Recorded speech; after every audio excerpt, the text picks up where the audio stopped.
I'd met amazing people, and dementia had stolen so much of them. And I thought, that's really wrong. And so I used to do this thing. I used to go, Dear Dementia.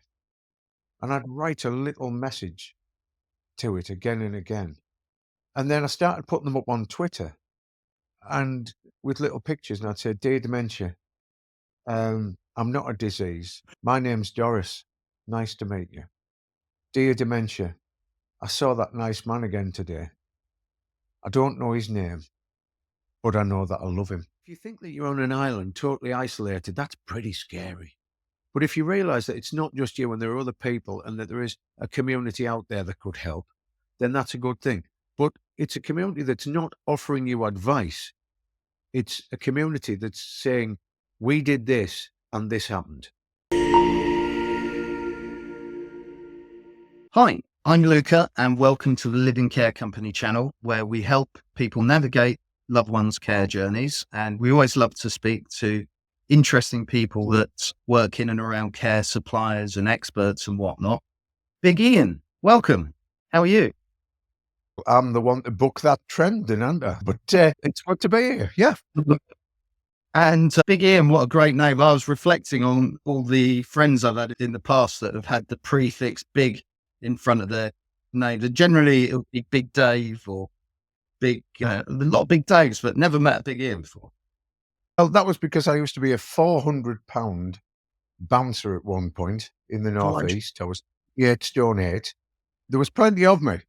And so and I've got a surname that's Donaghy, which was originally Donaghy in Ireland.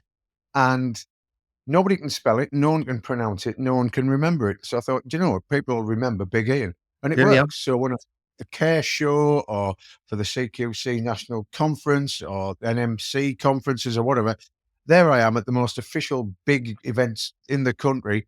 And they say, and your host for the night, Big Ian. And you think, easy. But it works. It works and nobody forgets it. 28 stone. You weren't in the strongman business or anything like that, were you? I used to train with Britain's strongest man, Bulldog Dixon, Rob, and used to carry his bits. I used to train in his gym. And I was never that strong. My legs were always ludicrously strong because they had to carry me around. They were like derricks on an oil rig. Now I'm sort of 16 stone. I feel like a complete fraud when I put myself as Big E. And everybody expects me to be 6'10" and I'm 6'2". And but the thing is, I'm big in that I fill a room. I fill pretty much every container I go in with enough interest and enough passion to go around. That's the thinking. Cool. Well, tell us about your work you do. The work I do now, I do a lot of conference speaking to motivate and inspire care teams and people who work in care.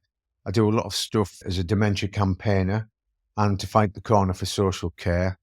I do a lot of things like presentation coaching for individuals and groups, mainly within the care sector as well. I've stayed within the care sector. Could be all things to all men, but I realise there's no point. Niche is great. And if you're the go-to guy in one area and you're the objective voice that people listen to and rate, that's not a bad place to be. So I don't need to chase work because work comes to me. And I work with people who I like. I work with nobody who I don't like. I am so fortunate. So many of my friends clambering for retirement, whereas I'm thinking, why would I ever retire from this? It's not even a proper job. So I do a lot of that. I do bespoke awards events. I have a setup called Awards in a Box. I got sick of hosting awards events where the production and the crew were all rubbish and sloppy and nobody knew anybody and it was all ad hoc, and we've got the video guy here, the AV guy from here, the sound guy from here. They throw them all together and wonder why it didn't work coherently. So I realised I had all of the AV kit, all of the PA systems, all of the stuff that you needed. And so I thought, I'll start doing these myself. Started doing them myself. People brought me in. They bring me in 1 year. They love it. I'm booked the next year. And it's happening now with things like the Sheffield Care, Excellence Care Awards, Love It Care Awards, NAPA National Activity Providers Awards. You name it, people are coming to me because they know I've got all the credibility from care. I'm not some bloke off Strictly Come Dancing in a shiny suit who knows naught about care but has taken the check for 10 grand. And I love it. I love everything I do. There's no bit of what I do. So it allows me time to do stuff pro bono outside of that. So I do stuff like a big concert called A Night to Remember, the biggest dementia awareness concert in the country. I do a thing called Christmas Presents, which is Christmas Day for older people who live alone, where we go around their homes, cook them Christmas dinner, give them a load of hampers and stuff. And I get to do things like a music festival in the summer for all generations, all needs, people with learning disabilities, the lot, and get them to perform at a proper music festival called All Together Now in Nottingham. Oh, and I write books that are in every library. So I've written books called Dear Dementia, The Missing Piece about bereavement, a book called A Pocket Full of Kindness, and a book called Never Stop Drawing about neurodiversity that's used in loads of schools. Yeah, Amazing. I do a lot. I do a lot. When they stick me in a box, it'll look like I've had about 5 lives. What was your pathway up to this diverse and interesting and sort of media friendly? I love the way you think there's some sort of been some career path. I love the way you assume that. I've more, rather than a career, I've more likely careered through life. So it went from being a doorman in Durham, and then I went to be trained to be a teacher, and nobody would touch me when I became a teacher because I was the size of a house, skinhead haircut. I had a much more northeast accent now. This is my media-friendly northeast accent because back then, like, it was like I was a bit more like that, and I used to talk a bit more like that. But now I calm it down, or I bring it up depending on where I am. Whenever I'm in London, for some reason, I get really northeast. It's called a divergent accent. So I wasn't getting a job, and I wanted a job, and I had a degree in maths and all this sort of stuff. And one of my lecturers just got in touch with the special school and said, "We've got this guy who we've had, and he's the most gifted communicator with young people that we've had. He's got a way with kids like you've just not seen, and they click with him, and nobody's touching him because he turns up in a black suit, and he looks like he could kill James Bond, and he terrifies everyone he interviews." And he just said, "Bring him in for a morning and see what happens." So this head of a special school in York brought me in for a morning, and I left 8 years later after about 5 or 6 promotions. In that time, I'd become head of geography. I've got no doubt about geography. I've got all manner of stuff. They made me head of middle school. They made me head of this, that, and the other. And they just gave me job after job, and it was great, and I learned from them. Then got headhunted by the Home Office to run a thing called crime reduction in secondary schools, where they needed a positive male role model, and apparently that was me. I guess they hadn't met me. And that went really well. The first school I went in there, we went from 21 permanent exclusions in 1 year to 0 the next, which was the year my hair went from brown to just for men brown. So, yeah, that was pretty bleak. All the colour leaves your hair when you're dealing with kids like that. And then the school liked me, so they made me head of year 7. The next year, they made me head of year 7 and head of year 8. The next year, they made me head of year 7, head of year 8, head of year 9, and in charge of the behaviour unit, and in charge of the special needs coordination. Yeah, basically, if I stayed another 2 years, it would have all have been mine. So I had to get out. Yep. Then got headhunted into care. Somebody saw me speak at a conference and said, "Why don't you use all that learning disabilities with dementia?" And I went, "I've never thought about that. Tell me about it." They did. They offered me a job, no interview, boom. A year later, I was care trainer of the year and writing books. Amazing. How do you go from 21 exclusions a year to 0? What was how on earth did you do that? What you did, I created a thing based on the acronym PRIDE, which was to get everyone to change the way they looked at school. And I was told that these were my kids, not the school's. If it was going to be a success, the school would have been the reason it was a success. If it was a failure, it was down to me. I'd have dropped the ball. Success had many fathers, but failure is an orphan, and they were quite happy to lay it all on me. So I set up a curriculum of 6 weeks where kids from all year groups. So I would have 4 year groups or whatever in one class, which in itself is just all wrong. Then I set up a curriculum that I thought would ignite them with lots of artwork, with lots of musicy stuff, because I'm a musician. We'd do script reading around a table at the end of every day to create a flow and to show that we can work together and we can add expression and we can do all this sort of stuff. And so we did a lot of that. Then at the end of 6 weeks, I would drip them back into lessons. They'd have a sort of score sheet, and they'd have something for timekeeping, for attitude and attainment, and you'd get a 1 to 3. Then they'd come to me after every lesson. So I'd be like a sort of a coach. After every lesson, come to me, put the scores on, get a cup of tea, grab a sweet, right? Tell us how we do. Why did this morning go so well? Why did you mess up? If you've messed up, that was only that lesson. It wasn't today. So I'd be like forgiving their sins. I'd be confession every 35 or an hour. I'd say, okay, do us a favor. If you messed up then, don't do it again. Go in there. And what I had was I created this community, and they all ran their own league table on the wall of how they were getting on. And basically, if they individually did well, I would do things for them. If they did well as a group, I'd take them 10-pin bowling, or we'd go to the coast or something like that. Or I'd invite their mums in, right? I said, if you all do well, because none of them had dads, right?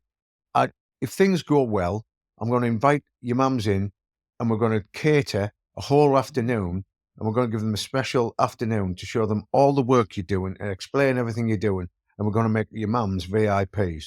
But I need your scores this high. At which point they did that, and I'd have the mums coming in regular. And the only time they'd ever come into school before was because of a meeting with a head teacher who they hated. Whereas I would be on the phone to them and make a big fuss. So I backed up everything I did, be it things that I said, if you don't do this, then this will happen. But if you do this, this will happen. I backed it up, good or bad, on everything, which is exhausting. But it means that you're absolutely spot on. And they know exactly where they are with you. And I trusted them. They trusted me. And they were mine. And I told them they were mine. Right? I said, listen, I'm an outcast in teaching, really, because I don't fit in. I'm here because I don't fit in. Everybody else thinks this is a bin. Everyone thinks you're unteachable. Everyone thinks you're going to fail. I was about really disappointing by being amazing. I am in touch with so many of those kids now, still. One of them has just fallen off the wagon a bit, really got into some bother, and I'm going to be seeing him 20 years after him leaving my classroom, and I'm going to be seeing him in 2 weeks' time to do a one-to-one with him like I would have done when he first came into my classroom when he was 12. Because I think I should. Because I think I am what he needs now. Do you think there's any way of expanding such a program? All the funding got taken out of it. It was a massive success. All of the funding came out of it. And then I just got taken on by the school, and they just had me as a teacher that ran pretty much all the bits that they wanted running. Mm. Yeah, there was no... Yes, I think it has a massive place. We need people.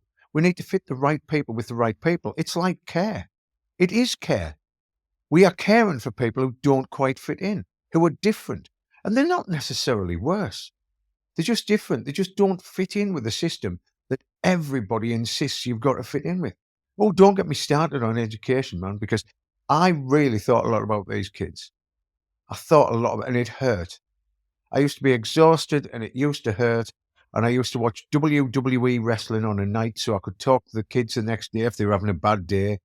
I would watch Manchester United, who I can't stand because I had kids who supported Manchester United, and they would say, did you watch the game last night? I went, oh, yes, and all this sort of stuff. So, yes, it's got a big place, and it was invaluable. And do you know what? It made me better. You know that thing in that Jack Nicholson film, As Good As It Gets, where he says to the lady, you make me a better man. Those kids made me a better man. I thought you were going to say you can't handle the truth.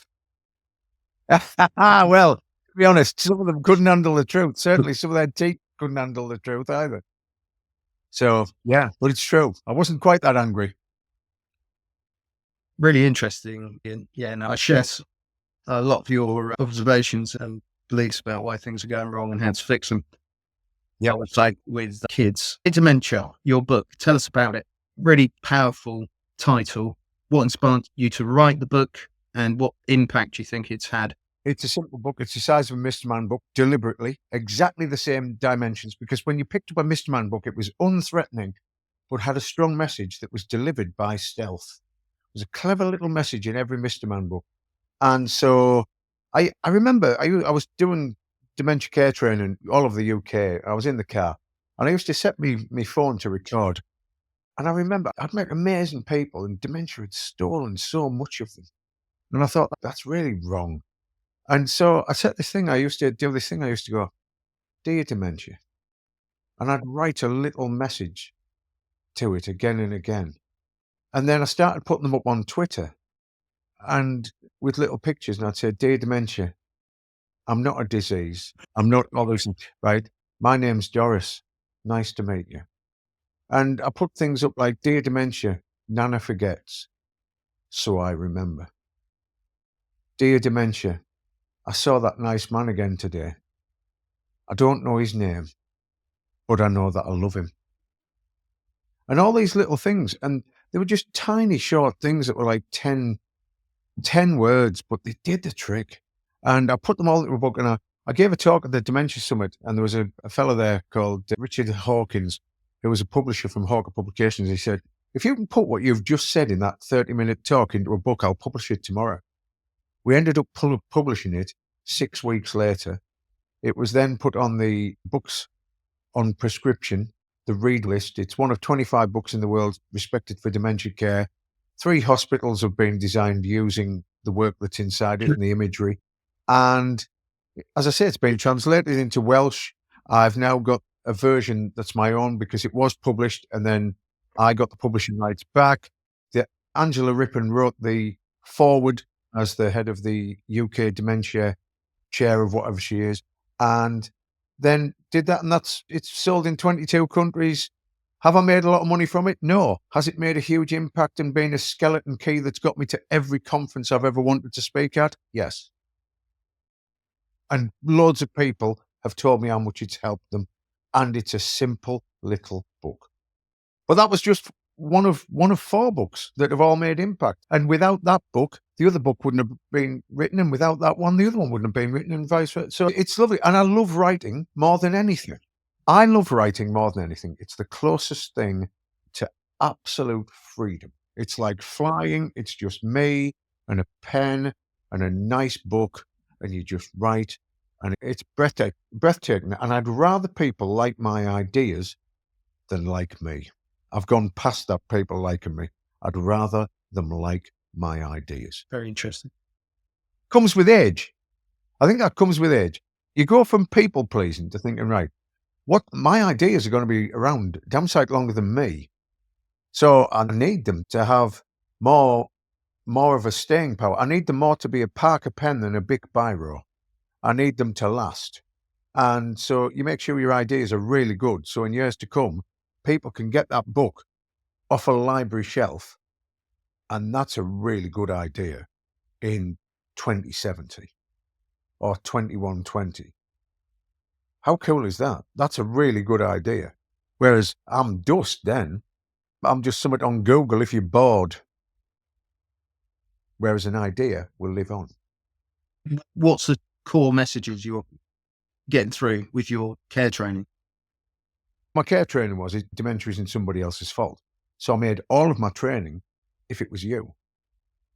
Because if the problem is theirs over there and the problem's all about them, you're never going to do anything. Yeah. Because that's their problem, right? It's like right. You know when you're walking in town sometimes and you hear a fire engine, right?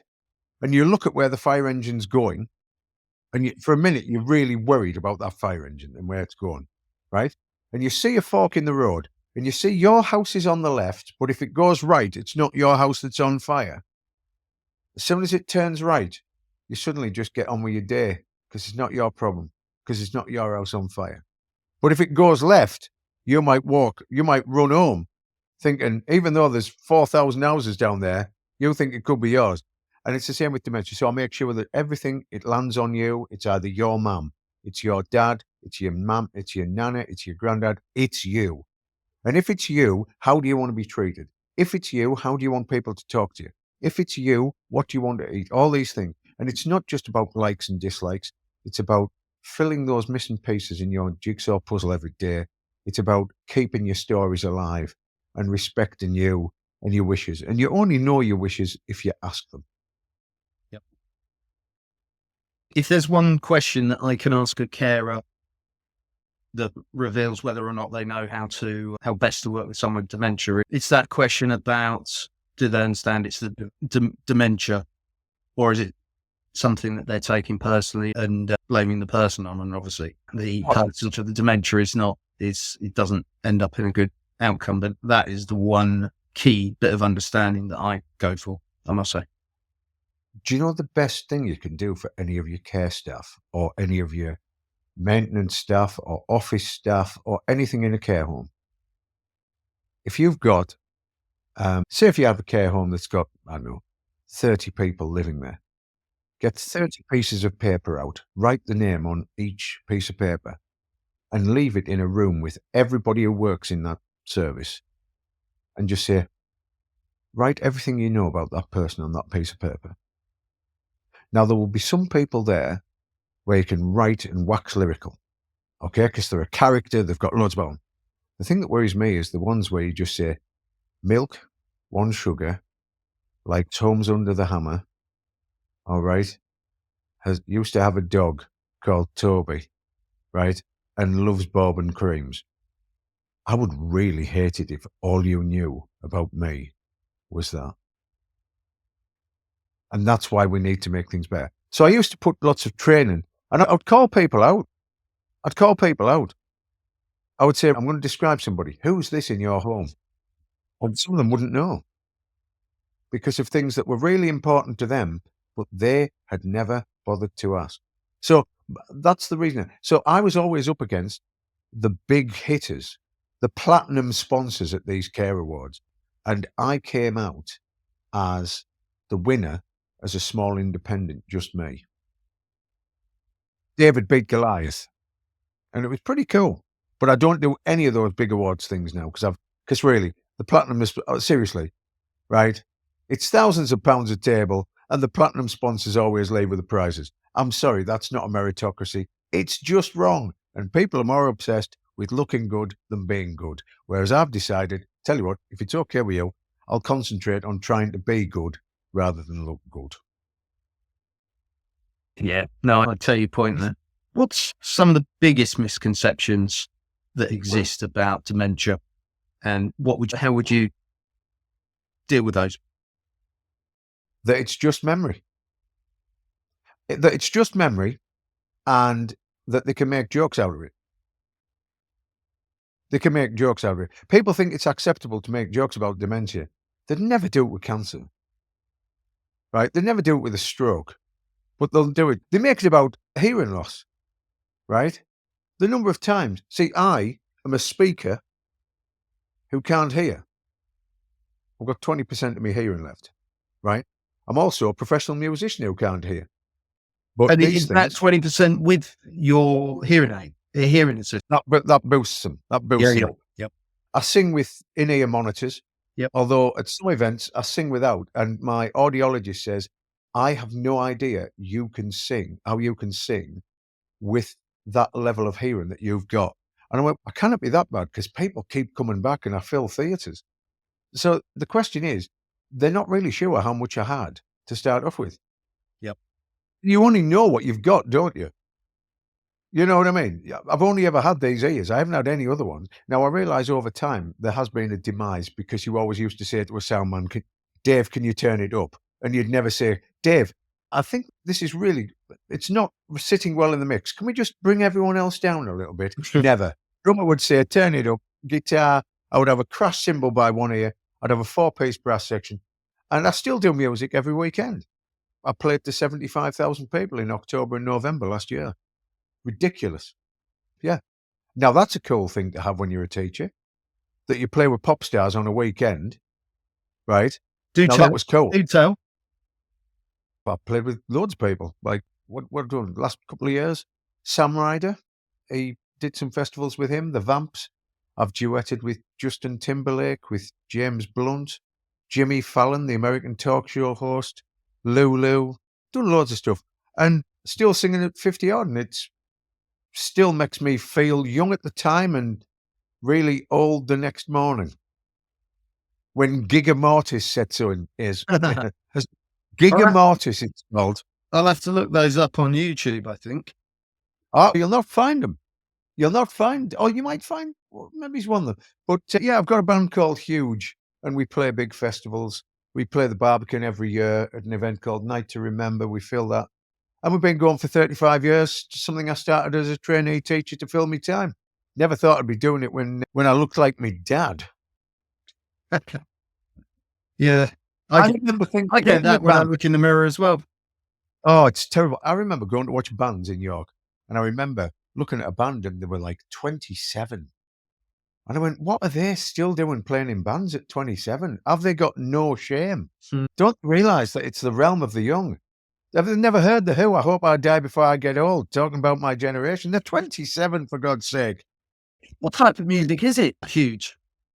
We're a big 9-piece. We do big sort of ballsy covers of anything, really, from 60s, 70s disco-y stuff, but also anything to Rag and Bone Man, Bublé, Kaiser Chiefs, Killers, all that sort of stuff. And we look dreadful but sound great. And that's why people still book us. And it's cool. And it's, do you know, it's a really cool thing to be able to do an award ceremony, just to burst into song and people not realise that's what you can do. And you can get a room absolutely lifting because you've fronted things forever. So everything I've ever done, whether it's teaching, whether it's training, whether it's hosting, whether it's keynoting, whether it's a festival field, it's all the same. Yeah. I need to be interested enough to get your interest. I'm not there to fill your time. I'm there to make your day. And that's what I do in whatever I do. And it's all the same. And I've had mates come to me, musicians who I've played with for years, and they've come to see me at the Care Show, expecting me to be this like really professional, real different bloke. Like suddenly I'd go, good evening, good afternoon, everybody. My name's Ian Donaghy. I'm an author. I'm this, that, and the other. And they just went, Ian, you're just you. I went, I know, that's the gig. I went, that's me. I said, and that's why they book us, because I'm not the guy who says, how do you do? I've written 4 acclaimed books on neurodiversity and suicide. No, nobody wants that. People, they want somebody who's proper, who's doing something because it matters, right? And it matters to them and it matters to other people. And that's why that's why they come to me, because I'm not pretending to be someone I'm not.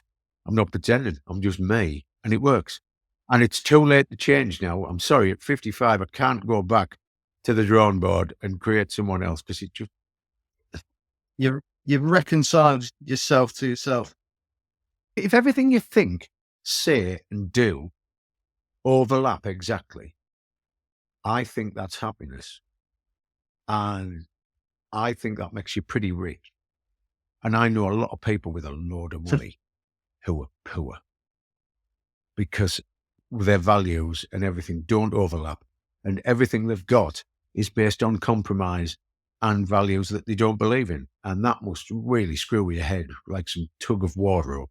So I'm really lucky. I've worked with people who I really like, who I really rate. They like working with me. They bring out the best in me. I bring out the best in them. And we all leave with what we want. And I'm a pretty lucky bloke. And I've passed those values on to my kids. I went, don't you dare compromise. Don't you dare. Because I did. I always did what I thought was right. That's why I went into teaching. I went into teaching because it seemed like a nice, safe thing to do. It's what my dad had done, all that sort of thing. And I spent the next 18 years thinking, is this really what I should be doing? And then luckily, this came along and I've been able to make a difference. Otherwise, I'd have been stuck in one room, just doing the same thing every year, again and again. And that wasn't going to happen. That wasn't what I was about. I was too creative. If you could wave the magic wand and change one thing about how society approaches dementia, what would it be? Realize that they have a choice to be part of the problem or part of the solution. And one bloke aged 94 said to me one day, he says, "Lad, dementia isn't my problem. People are." And if they realise that what they do and how they are with somebody and how they speak to somebody can change that day, and realise that even though it might only last one day, right, a little memory, and then it's gone. If we all get up the next day and make a new memory, and that lasts till tea time, and then get up the next day and make a new memory, and that only lasts till tea time, that's all right. Let's try and make Monday feel different to Tuesday, feel different to Wednesday, because that's what we all do. And the only reason we all get up on the morning is to make new memories. That's all we do. We're making new memories. We're hoping that something will happen today that'll have an impact on you. And there's loads of it that we'll forget. Loads of it. All that I've said today, right? Loads of it you'll forget, but there'll be little bits in it where you'll go, "Oh, I remember that."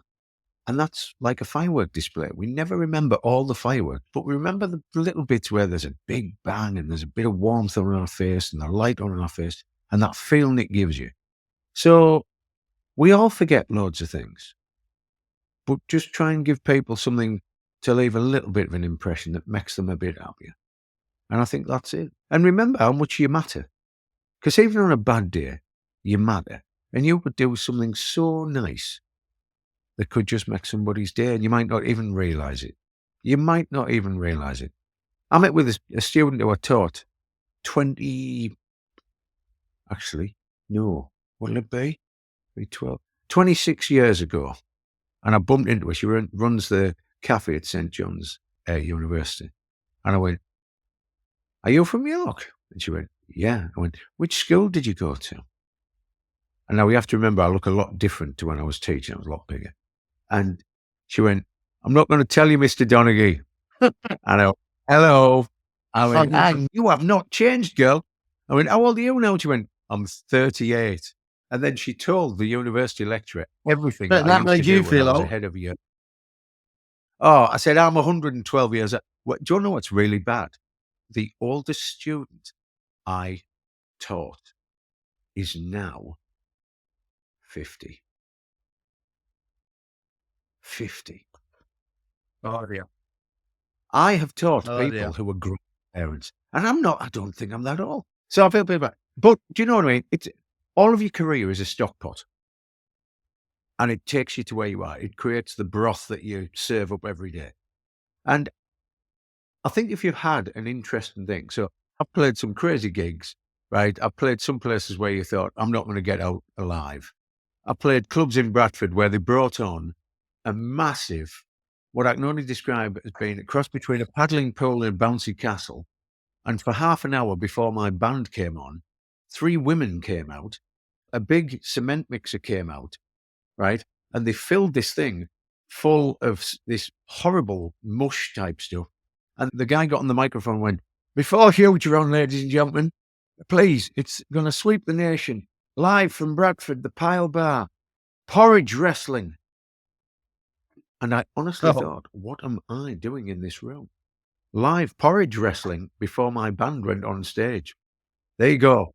So anyone who says this is an odd day at work, can I be honest? It is porridge wrestling. And it, by the way, it didn't sweep the nation. It didn't sweep the nation. no. Oh, don't like porridge. I went off it that What night. I'd like the wrestling though.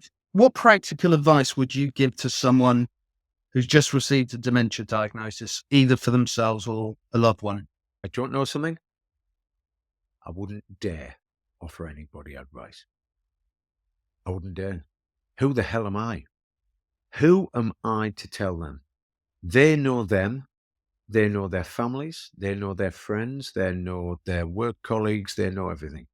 I can't say, this is your flow chart. Here you go. You've got your diagnosis. There's a sad face, right? Do that. Yeah. No, I would not have the arrogance to tell anybody what to do, because they have to decide. They either let it process, talk to the partner, whatever, Do they talk to their kids first? Whatever they do, right?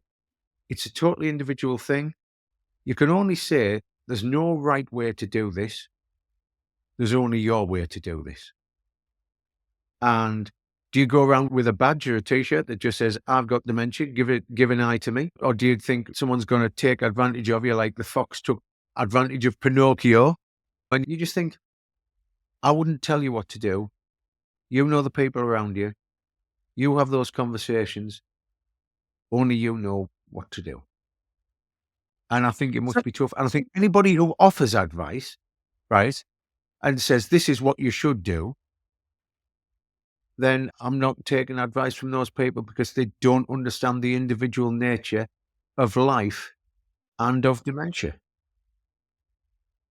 What if someone is afraid? What should they do?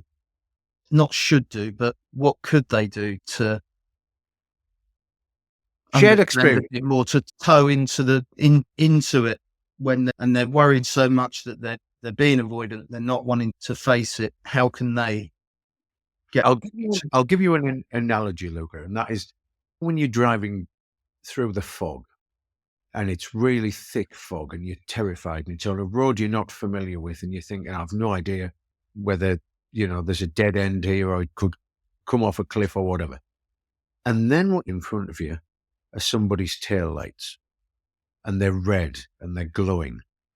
And by you seeing them, that's showing you that they haven't fallen off a cliff and that the road carries on going and that they're still in the game and they're still there. I can't help thinking shared experience is a good thing. Good or bad. Because you don't want everything sugar-coated and with a spoonful of sugar to help the medicine go down. Stories. You want stories, you want reality, you want, we did this, it worked. We did this, it didn't work, but it might work for you. And just sharing that and showing that it's not just you. I think if you think that you're on an island, totally isolated, that's pretty scary.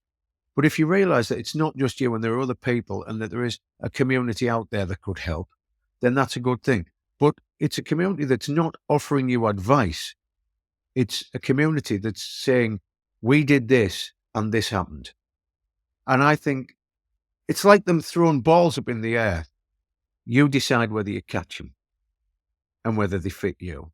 And I think that is the better use of a community rather than just asking for advice. Shared experience, I think, helps everybody because it's good to help people and it's good to be helped. Yep. But I think the one thing you need to do with all of this is really listen to people. Listen. Just if somebody has been given a diagnosis, listen. What? Hear them when they're silent. Look out for the things. Do you know what? People have dogs and cats and they study their behavior so carefully that they can spot minute changes. And they don't sometimes do the same with their mum or their dad. I look at it the other way around. I look at our dogs observing our behavior and they're expert. The Alaska and Marlow know if we're a little bit off colour. They know if we're about to go out and take them or about to go out and not take them. They know everything about us. What sort of dogs do you got? One's a golden retriever and one is a golden Labrador. So they are very funny. And can I be honest, old school dogs there. You've got old school dogs. Oh, yeah, not one of these mixes. Yes, the Labrador especially, he is highly attuned to your needs, very highly observant, very incredibly affectionate. He should really be he should be a service dog that gets taken around care homes because he would, with his personality, light the whole care home up. He likes. They were always the dog of choice, weren't they? For such things, for companionship. Yeah. I think every old man or old woman in Tower Law, where I'm from, would have a Labrador. You'd have black Labradors, the goldeny ones, and then the mad chocolate ones, right? And they were always bonkers with the chocolate ones for some reason. I have no idea why, but they were absolutely. They had some sort of crazy spaniel in them or something, but it was. No, our neighbour's got one, just a couple of doors. Two neighbours have got chocolate, and yeah, you'd be right. But yes, I think an older Labrador is the ideal pet for an older person, but a younger Labrador that darts across the road, pulling their owner backwards, maybe a la Jeremy Paxman, is not the ideal dog for an older person, most probably. But Do you know what? My mother-in-law had young onset dementia. She got in her 50s. She lived until she was 67. And we got her a rescue greyhound. very gentle. She'd never had a dog before. And I remember in her house, she had a small house. And I remember this farmer was ill and couldn't look after the dog. And we thought, we'll get her a small little dog or something. And in walked this massive black and white greyhound. And I just went, it was like the set. Someone's delivered a settee that's far too big for the front row. And it was like that, only with a dog. And do you know what? That dog was the most wonderful thing for her and for me after she could no longer look after Lulu. And she was amazing. She also does Lulu, in a film that I made on YouTube called Rescue Me, which you can also find on my website, bigian.co.uk. And it's about a man with a dog. And it's quite a beautiful tale about dementia care of a man with a dog. I think you'll like it. I make films, by the way. They're all over my website and they're used all over the world. So campaigns and stuff. And they were all made with a budget of nothing, most of them. It's a bit like a story around a campfire. Doesn't cost anything either. But No, and can be right. Storytelling is the best Trojan horse to get a message across. It really is. Because if you were to put something in a leaflet, right, nobody's reading a leaflet. If you put something on a website, can I be honest? If you put something in somebody's pocket that's a story that they can instantly watch in a minute and a half. I've made films with people like Barry McGuigan, and in 90 seconds, he's got a message across to men who've never seen dementia as their problem in 90 seconds. And that's a really clever way of getting your message across. Let's talk about fundraising. You've got a few different fundraising projects that go on at any given time. Xmas presents, all together now. Tell us about those, but also tell me about how you use the money, the most important thing. Well, can I be honest? I don't see any of it. Christmas presents isn't about money. It's about stuff. So people say, so we blag everything. We blag absolutely everything. Yep. So I say, like, I want a load of biscuits. And so somebody will come to my house with 150 boxes of biscuits. I'll say, I need some socks. And there'll be a delivery thing that says, LinkedIn, I've got such a big community of people who like what I do. And they know that I do it for the right reason. Christmas presents, no money changes hands. It's stuff. Like a law firm in York say, how can I help? I went, can I have a load of custard, please? They go, what? I went, a load of custard and some of that brandy sauce, because some like brandy sauce. And, can I have some stuffing as well? Right? And they went, okay. So a solicitor's goes out and buys me a load of custard. Right? So we want stuff. So that when it comes to Night to Remember, we do it for various things. We do it for St. Leonard's Hospice. So all of the money basically just goes. St. Leonard's Hospice deal with all the accountant team there. They deal with all the money that's taken in, and then they split it between them, bereaved children support, accessible arts and media, and then some very small, bespoke little dementia projects like a gardening club, like an art club, like a choir. And all of the thing is, with all of those things, we can see where the money's spent. Yeah. Now, if you do something for a really big Leviathan of a charity with a big office in Canary Wharf with Spitfires on the wall and stuff like that, you never see where that money goes. And some of those people are on stupid telephone number salaries. We get the money for the gardening club.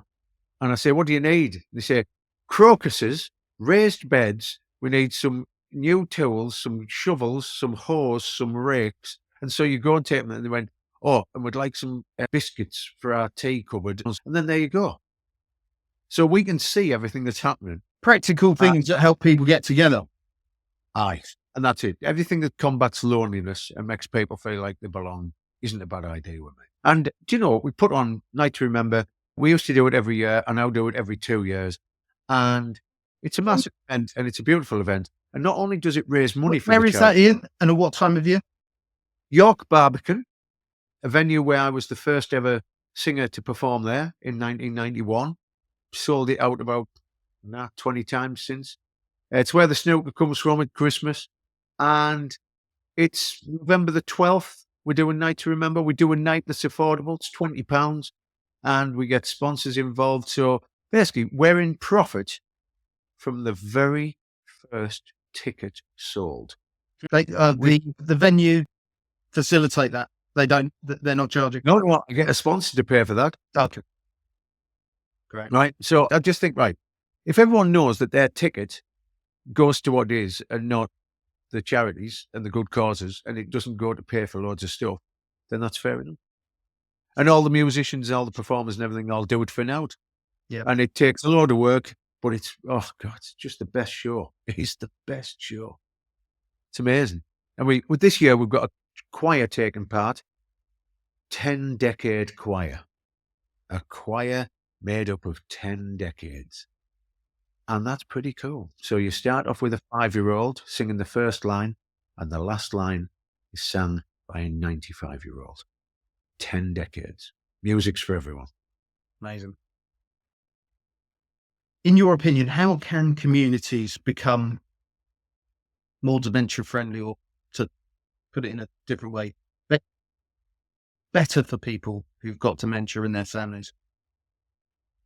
Don't tut in a bank queue when someone's struggling. Don't make jokes. Don't look at your mates as go, oh, look at her, silly old woman. Realise that you will be them. And all those people are you plus time, you plus experience, you plus bereavement, you plus loss, you plus love, all these things. Realise that we're all us. And give an eye to people. If that was a kid who looked lost in the street, you wouldn't allow a kid to look lost in the street. You wouldn't. We wouldn't allow kids walking around the street, not knowing where they are. Ask somebody if they need a hand. Ask somebody. Listen to somebody. Talk to somebody. Imagine walking around. You no longer have your wife. You don't see people. Shops have gone where you used to go. The bank where you used to go, that's gone. Everything's gone online, right? Everything's gone. Everything's Amazon now, and people are delivering stuff to their doors, and nobody's going to a shop, and there's nowhere to talk to. And you think, where do I go for conversation? Talk to somebody in the street.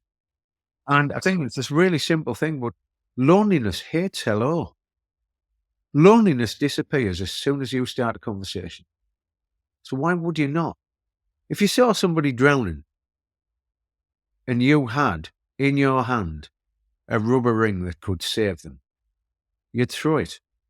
So why don't you throw them a hello and ask them about themselves and get talking, right? Why not? I do it all the time. People obviously think I'm a bit mad, but it works. It makes people feel better. Very true. What keeps you motivated and inspired to do your advocacy work, your awards and everything else you do? I'm going to guess myself, actually. I'm just going to say, Tell me. You just love it. I do. And can be right. Once you realise that you're not going for the lead actor Oscar, but the Oscar that's really the one that you want is Best Supporting Cast, that's when you know it's cool. The real joy in life comes when you get joy and happiness from other people doing well. Like, I'm working with these 2 students this afternoon, right? When I get off from here, I get myself, we're going to go, and we've got an afternoon of activity, and it's going to be amazing. We're going to get loads done. They're 20 years old, these 2 students. I'm going to make them loads better. And they're already pretty amazing. That is a buzz. That is a massive buzz. To see anybody that you've spent time with be better, that's a buzz. And I'm dead lucky. And I'm also dead selfish. Because if you help other people, it gives you a rush like you didn't want to know. I always say, on a day when you're really unmotivated and you can't do anything, and you could have an argument with yourself in a phone box, right? What should you do on a day like that? It's dead easy. Help someone else. Because when you help someone else, you lose that person who's all grumpy and all useless and all procrastinating, and help somebody else. And then suddenly you will be back in the room and you'll be better. So kindness is a lovely thing to give away, right? And the more you give away, you don't have less of it, you have more. And it makes you want to do nicer things for other people. And it's an addiction, and it's a selfish addiction because it makes me feel better. So there you go, right? It's loads easier to be nice to people than it is to be horrible to people. And I love it, and I'll never retire. And so long as I've got my health, I'll carry on doing what I've got. I'm not bad with people. I'm quite okay with words. People think I'm quite funny and quite entertaining and get messages across. I love doing it. I can't believe people haven't noticed how rubbish I am yet, but they haven't. So maybe it's all right. You obviously have a lot of plates spinning at any given time. You've got mentorship, you've got charity work, you've got advocacy, you've got awards, you've got books, you've got the band, you've got your Oh, short God, didn't even stories. tell us. You've got your short Yeah. stories. You must be pretty well organized, because unless there's a 10 times more No. projects that don't get finished. But No. how do you manage all that? How do you manage all that? Sure, you don't start something but not finish. Because I'm a completer, because I turn up, because I back up what I say. I wrote a book about ADHD, and then at the end of it, after teaching kids with this and all this sort of thing, I suddenly realised when I finished writing this book about this kid who was creative and was like a wasp spinning around in a jar. And I said to my kids, I went, you know this ADHD thing? Is this me? And both kids went, yeah, Dad, of course. I asked my wife, I went, Emma, is this me? And she went, yeah. I asked my best mate, Stu, our trombone player, Stu. He went, yeah, of course it's you, but in a good way. He says, we wouldn't still be doing this after 35 years if you never had this. And I suddenly realised, hell, this is me. I am this different kid. I'm different. I'm not the run-of-the-mill, but I can either get all worked up about that, or I can look at my body of work that's all been completed, all been delivered, never let anybody down, and think, could I have done that if my brain hadn't been wired up like that? And the answer is no, because I'd be like everybody else. So the message is, in the book, it's about a kid who's different, not worse, different, not less, just different. And imagine if all the world was the same. Nothing would happen, nothing would work, and nothing would ever change. So we have to vive la différence. We need to celebrate our differences. And that's what I try and do. And so, am I organised? No, not really. But I'm organised enough to deliver everything. This afternoon, I'm going to be working with the students, and we're going to be doing some work on Excel, on really organising and focusing all this stuff that's me, all right, and get it and say, let's put this into a box, tight box. Because one of them said she's brilliant with Excel. I said, come on, then back it up, right? Here is a gas. I want you to turn this gas into a liquid, and then I want you to turn it into a solid. And that's what she's going to be doing this afternoon, right? And so I surround myself with brilliant people. Brilliant people can house my creativity and my chaos. Brilliant people. And the only trick I've got is surrounding myself with the right people. And it's a bloody good trick. Brilliant. Brilliant summary there. I think we'll end on that note. It's been lovely to get to know you. Amazing nuggets of advice in what you said there. Thank you. And I'm a terrible businessman, by the way. I'm a terrible businessman. Terrible. Because I am. I'm rubbish. But it don't matter. Because I've made enough money to be all right. Yep. And so people pay me very well, and that's great. But then I gave a talk for a community who were desperate for a talk because some of the community had dementia. And they said, right, we all live on a caravan park and we have a porta cabin in the middle. And I went, so who's paying for this talk? And they went, we'll all be paying. You just tell us what it is and we'll divide it between us and we'll all pay it. And I went, really? I went, are any of you bakers? They went, yeah. I went, bake me a really nice Madeira cake. And so I turned up, gave this hour and a half talk about how to make their community accepting and welcoming to allow me to belong if I moved into that community with dementia. And I got given a fantastic Madeira cake at the end of it.